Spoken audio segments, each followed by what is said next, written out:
Hi, my name is Amanda Natzke. I am 47 years old and I am the mother of 3 teenagers. So when I first found out I was pregnant, I was elated. I believe I was born to be a mother. So when I found out I was pregnant and knew that was going to come to fruition, I was over the moon excited. However, that was short-lived.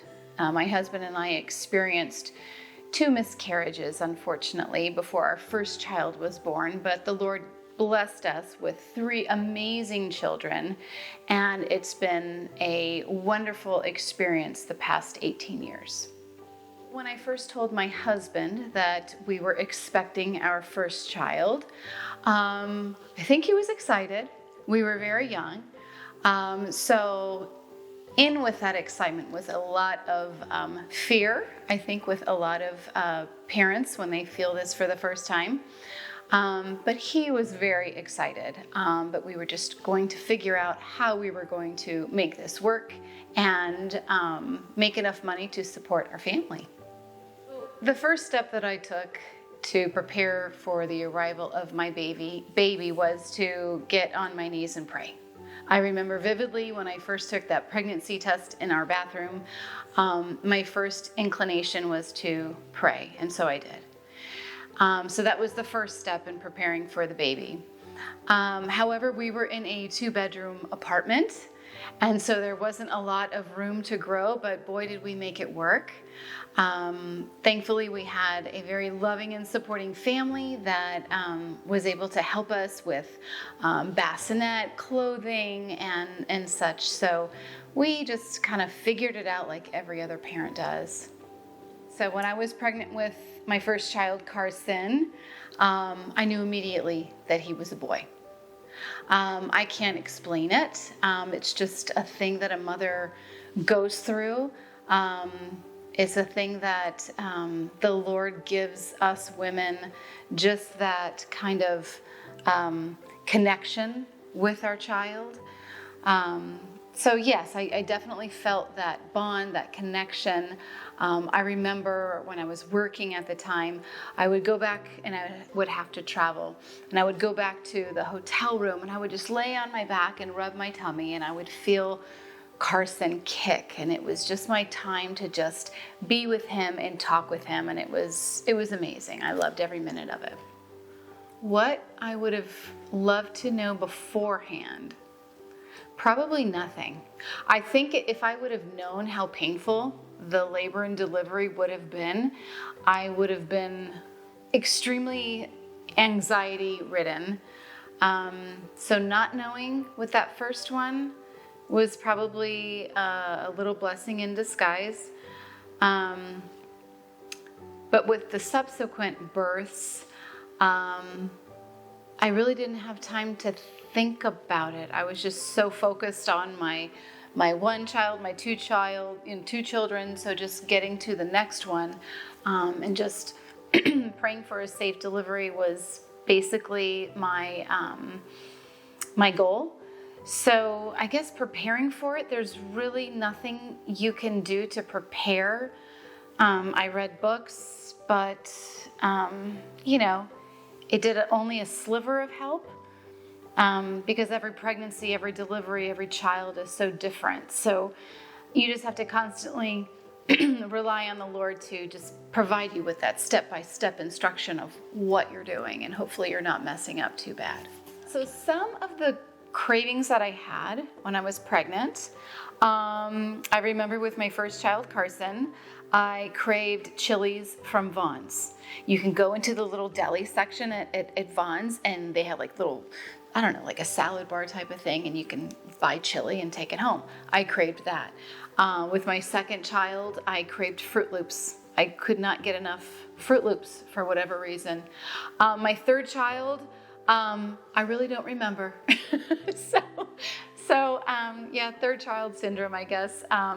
But I probably didn't really have time to crave anything because I was too busy running around chasing 2 toddlers, all while being pregnant with my third child. So it was great. It was a great experience. Yes, my husband was extremely supportive during the pregnancy. I was so lucky to have him during the pregnancy.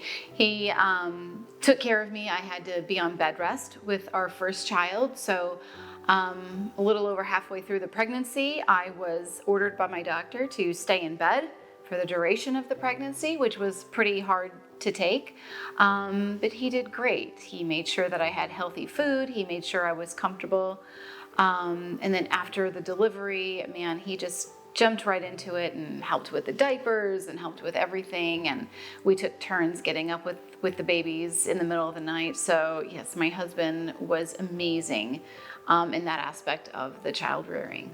So with our first child, with Carson, I went into labor on March 1st. And I was working at the time and I was in sales.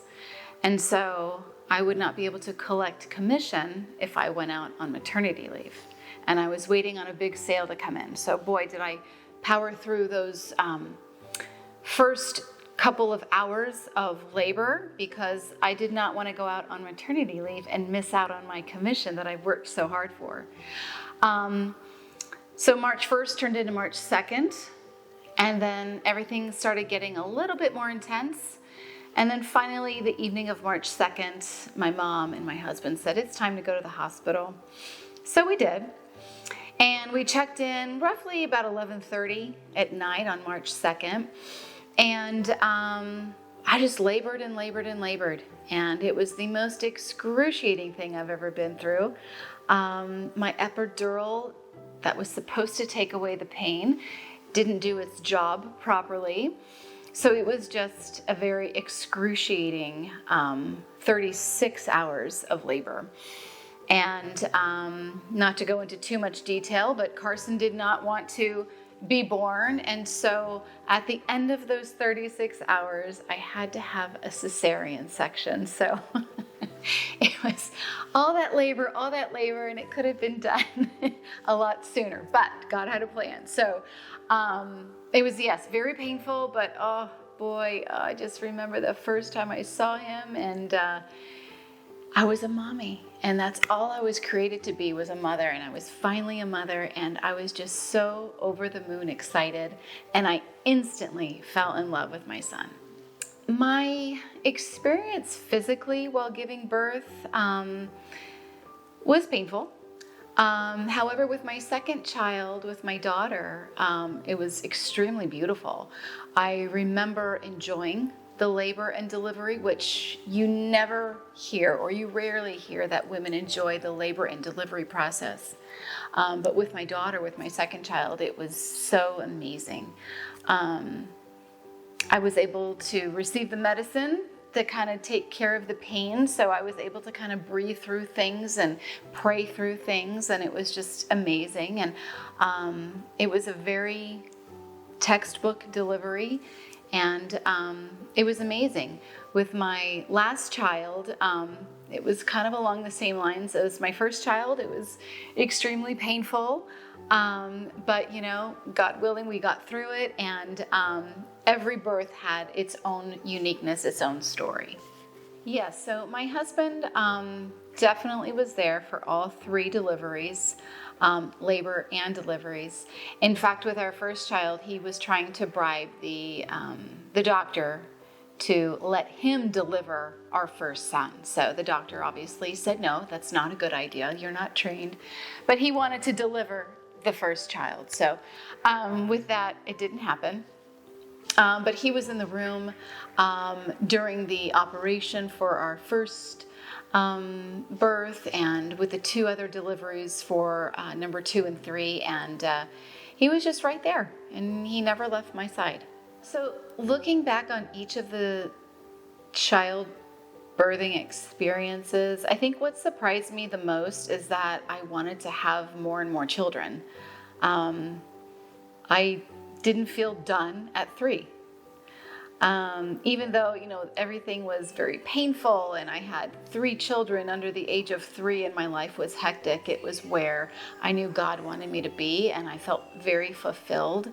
And I didn't want that joy to end. I would have loved to have more children, but God didn't allow it for His reasoning. So I think that was what kind of surprised me the most, is that I didn't want to stop at 3. I wanted 4. I wanted 5, maybe even 6 children. But I am extremely blessed with our 3.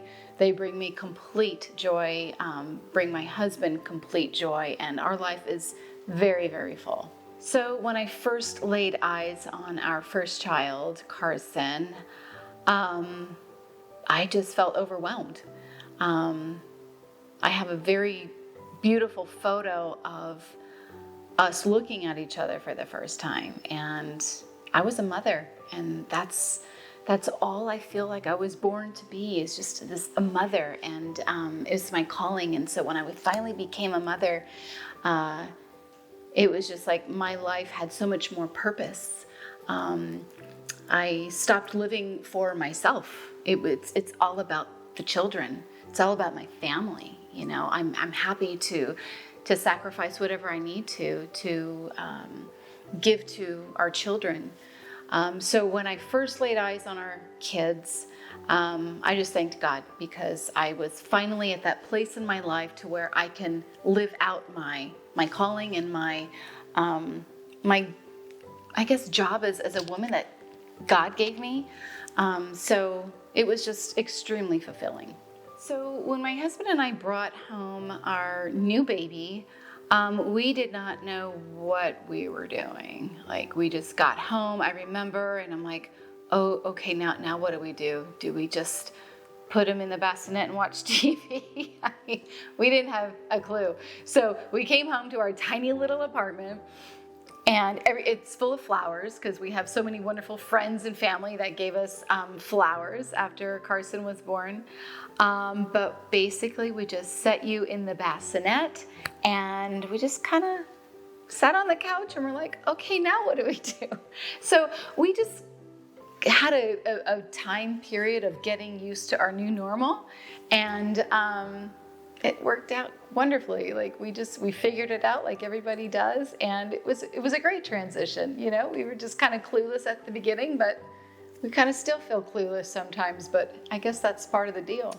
So I guess the whole process of becoming a mother, I guess for me it was like, personally, it didn't really change my perception of femininity per se. But I did realize, as I grew in my motherhood and became friends with other mothers, that God makes mothers that are built differently. For example, some mothers are more nurturing than others. Some mothers are more strict than others. But it doesn't change or take away their femininity and their ability to mother their children. It's just a different angle.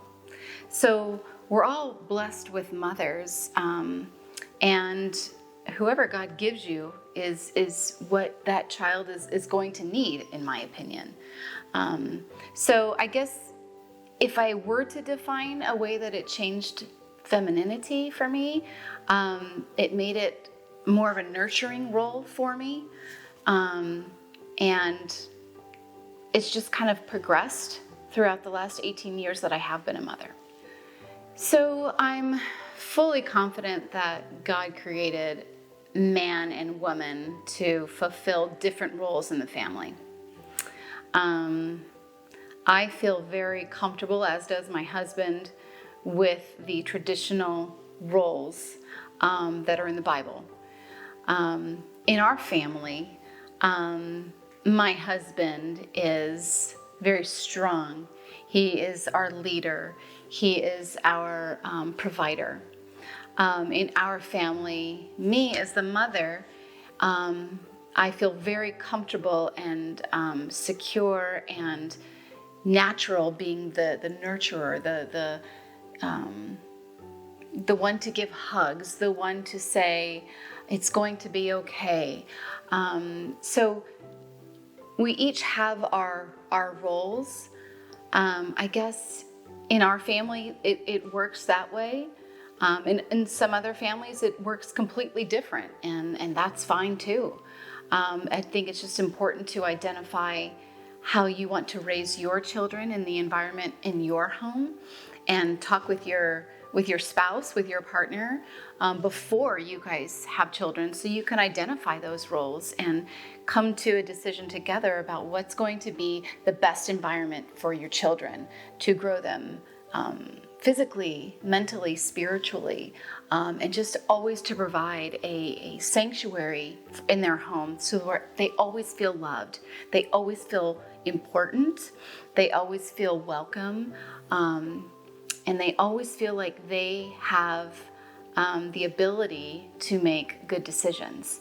So that's something that my husband and I, even though we have separate roles, we come together when it comes to raising our children in that way, giving them that confidence that they can go out into the world and conquer it, and then raise children of their own, and be confident in their parenting as well.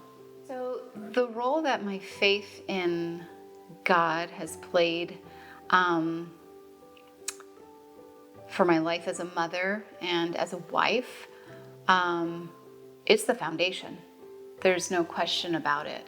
I could not be doing this properly without the direction of the Holy Spirit, without the Bible studies that I've done throughout the years with my husband, with other families in raising children, and being a good and supportive wife to my husband. So yeah, it's not a part of it. It's the entire foundation. And if you don't have that foundation, it's extremely hard to provide a wholesome environment for your children, a comfortable and warm environment for your family. So, I hope that everybody comes to terms with how Jesus and how the Lord can help them raise their family properly. But for me and my husband, it's just been the foundation, just knowing the Lord, knowing and loving Jesus, and completely relying on the Holy Spirit for guidance in every move that we make for our kids. Having friends who are mothers is invaluable. It's so important, at least it was for our family, that we surrounded ourselves, and we continue to surround ourselves with good friends that are going through the same exact thing. For my husband and I, it's important that at least some of them are Christian, because that's how we raise our children. But we don't want to exclude any of our non-believing friends, in their ability to give us counsel and give us direction as well. But yes, having those friends, it's extremely important for us. We've developed some amazing friendships over the years that have been the parents of our kids' friends, and it's been truly a blessing to kind of have that in our life, in addition to our church, in addition to our family. So having friends for my husband and I was extremely important, and it did play, at least a secondary role. I mean, I think my husband and I, we do our best to rely on how the Lord is guiding us to be parents, but having our friends, especially our faithful friends, to kind of bounce ideas off of, it's extremely important and invaluable.